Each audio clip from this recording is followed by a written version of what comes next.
Katie Nelson, like a lot of other people, spends quite a bit of time on the computer, playing games, emailing friends, checking her school's activity schedule, and more. Computers play a big role in Katie's everyday life, as they do in the everyday lives of lots of other people too. Because computers are so important to all of us, it just makes sense to know as much as we can about these amazing machines. We certainly know that there are different kinds of computers.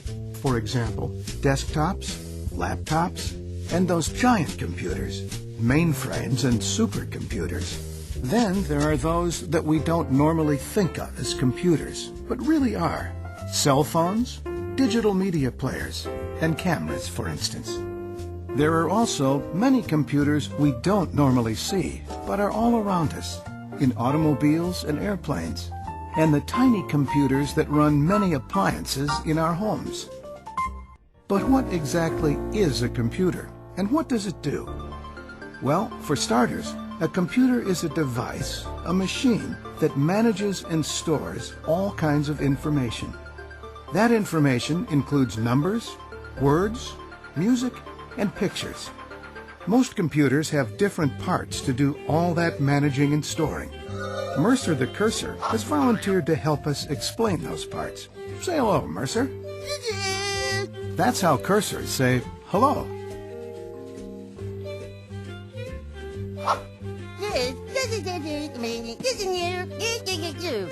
That's cursor talk for, first, let's look at some things that get information into the computer, or input devices.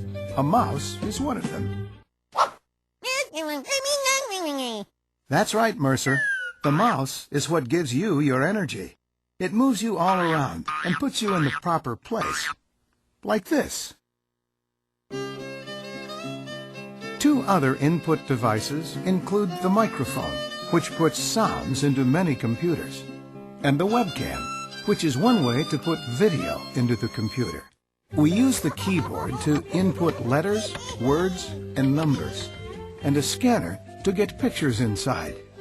Once the information, often called data, is inside the computer, it's managed or processed, so we can see it or hear it on an output device. One common output device is the printer. Another is the computer's monitor. Yes, that's right. Speakers are a kind of output device too. They let us listen to the music and other sounds that have been put into and processed by the computer. Earphones! And yes, earphones, still another output device, can be used too. Using earphones is the courteous thing to do if the sounds will disrupt others nearby. Okay, let's move on.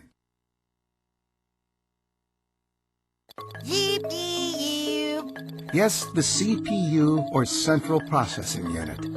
That's where information is sorted and managed and changed this way and that, or processed. The CPU is small, but very, very powerful. It's often called the brains of the computer.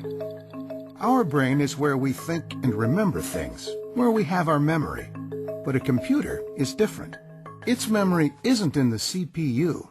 In fact, it has its memory in several different places. The first is in what's called the storage memory. This storage memory device is called a hard drive. Once information is in storage memory, it stays there, even if the computer is turned off. The second kind of memory is called RAM memory. When you're working on your computer, what you see on your monitor is usually what's in RAM memory. When you save information like this, the computer puts a copy of the information you see on your monitor, again, what's in RAM memory, into storage memory. The information is saved into what's called a file. Information in RAM memory must be saved in a file, or it will disappear when you turn off your computer or close the program you're working on. Mercer says he'd like to show what happens when you don't save.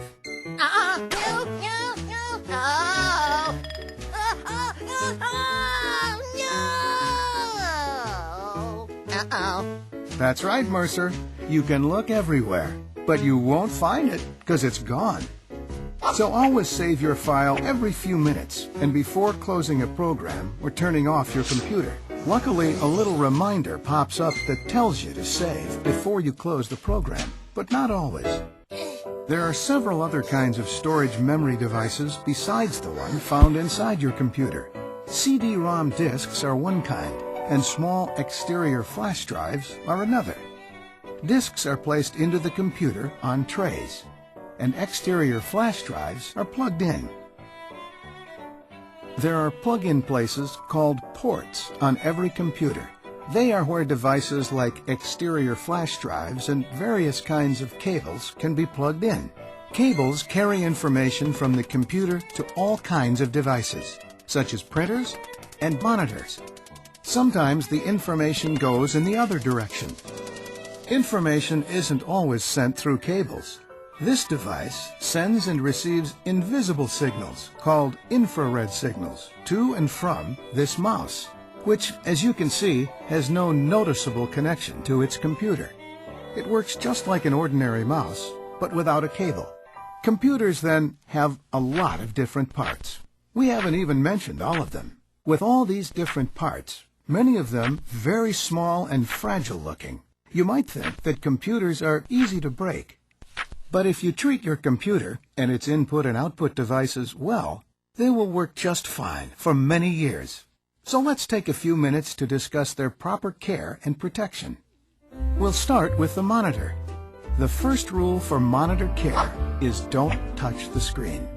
Fingerprints are unsightly and can smear, making information difficult to read. You shouldn't attempt to clean the monitor either.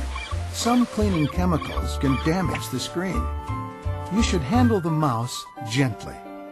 Scoot it along on a flat surface and it will do its job just fine. Discs should be handled on their edges so they won't be fingerprinted. And they should never be placed on anything that might scratch them.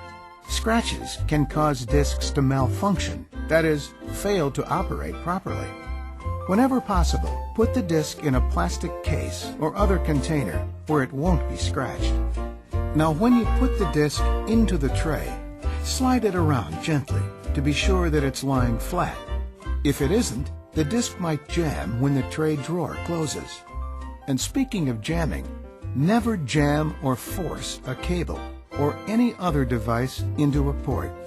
If it doesn't slide in easily, it's not made for that particular port. Finally, it's best to keep snack foods away from the computer because sticky fingers make for sticky keyboards. Others who use the computer probably won't appreciate what's left behind. Foods and liquids that could be spilled onto the keyboard, thereby ruining it, shouldn't be placed near any computer.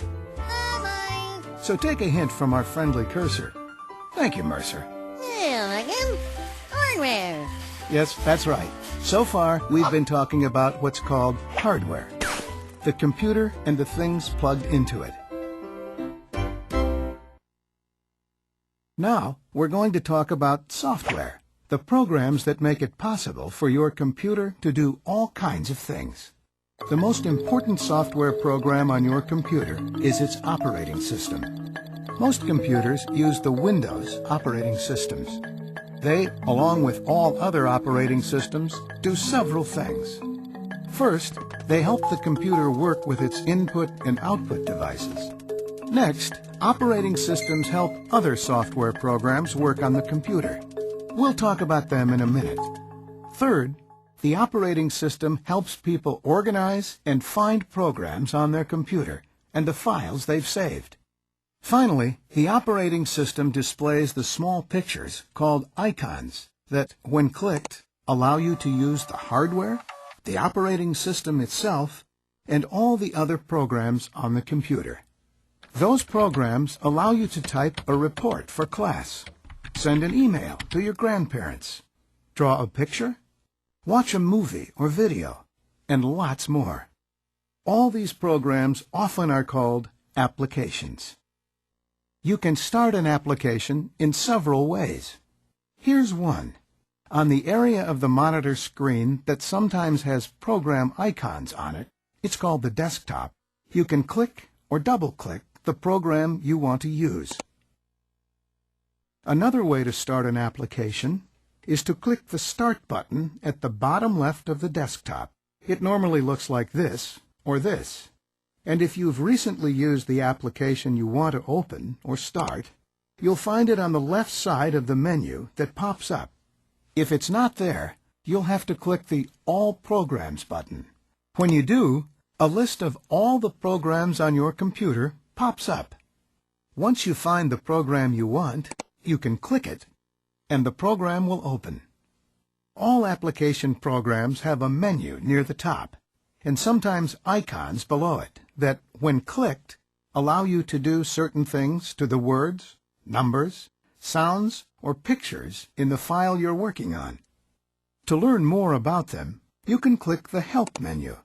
It can answer almost any question you have about the program. The Help menu also can be activated by pressing the F1 key at the top left side of the keyboard, next to the Escape key. Now we're going to turn our attention to the Internet. Oh, yay! Bonnie, Paul, Zorba, Others, Ming, Jodo, and I'm getting all on the Internet. Mercer says he's met these people from all over the world on the Internet and has received information from 5 continents. He could do it because the Internet is a collection of millions upon millions of computers throughout the world, all connected together by what's called a network. To get onto the Internet, you'll need to open an Internet browser program. Most people use Internet Explorer. When you click it, you're taken to a home page. Often, it's the home page of the company that provides the Internet service to your computer. Sometimes it's another home page. If you're using a school computer, for example, the home page will more likely than not be a special home page set up by your school or school district. Some people set a search engine, such as Google, as their home page. A search engine searches the Internet for what you're looking for. Information, music, videos, games, pictures, and so on. For youngsters, it's often best to use kids' search engines, such as Yahoo Kids, Ask for Kids, or Kids Click, because they show Internet sites that are for young people, not adults. All search engines have a search box where you can type in what you're looking for. In this instance, Abraham Lincoln. When you click the search button next to it, you'll be taken to a list of websites that contain information on your search subject, or a page that will give various topics on Abraham Lincoln from which to choose. If it's a list, there's usually a short description of each website to help you decide if it has what you're looking for. When you click the name of the website, you'll be taken to it. If you have a big brother or sister, you may have seen him or her using a chat room or a social network site where people can post their pictures, chat with friends, and write information about themselves they want to share with others. Hopefully, they're following some basic safety rules, because as wonderful as the Internet is, and it truly is wonderful, everyone has to be careful when using certain Internet sites, because you never really know for sure who's on the other end of that chat, or who's looking at your personal web page. It could be someone who's even dangerous. So here are some very important Internet rules everyone should follow. First, never give your last name, your address, your phone number, or tell where you go to school. Next, never email a picture of yourself to a person you've met online. Third, if someone says something that makes you uncomfortable, get your parent. Moreover, you should never meet an online acquaintance unless a parent or parents come along. And you should never give your password to anyone. Always follow your family's Internet rules, and never open an email from anyone you don't know, because it might contain a virus program that could damage your computer. Finally, never order anything online unless your parents are there, or have given you permission to place the order. Computers, then, are amazing machines that manage and store information, numbers, words, music, and pictures. There are devices that put information into the computer, input devices, and those that allow us to see or hear the information, output devices. Computers have storage memory. Information stays in storage memory even when the computer is turned off. Computers also have RAM memory. Information in RAM memory is what's on the monitor, and it disappears when the computer is turned off. Together, the computer and its various parts are called hardware. Computer hardware will last many years if it is treated properly, so it's important to follow all the rules for their proper care. Computer programs, called applications or software, make it possible for your computer to do all kinds of things, including going on the internet, where you'll need to follow a number of rules to keep yourself safe. Computers, they allow us to have fun, learn many facts, and do incredible things. They're an important part of our lives today, and probably will be an even more important part of our lives in the future.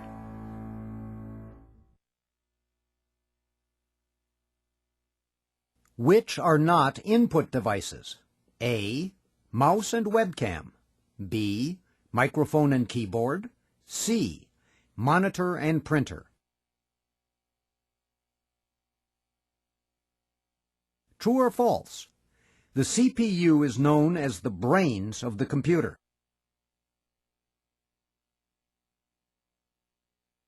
What you see on your monitor is in A. Storage memory, B. RAM memory, C. Your hard drive.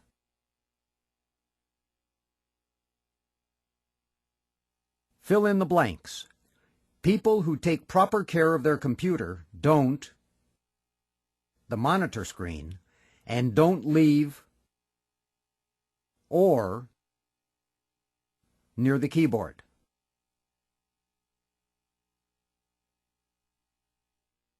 A computer application is another name for A. Software, B. Hardware, C. A flash drive.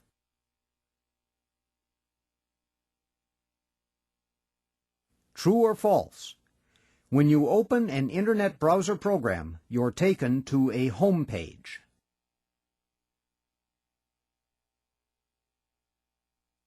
Fill in the blanks. 4 safety rules for internet use are and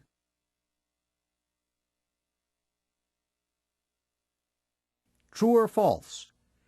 Plug-in places on a computer are known as cables.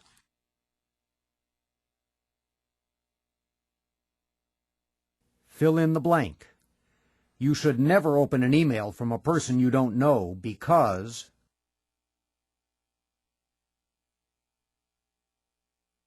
a program that looks through the internet for web pages on a particular topic is called A. A browser, B. A search engine, C. RAM.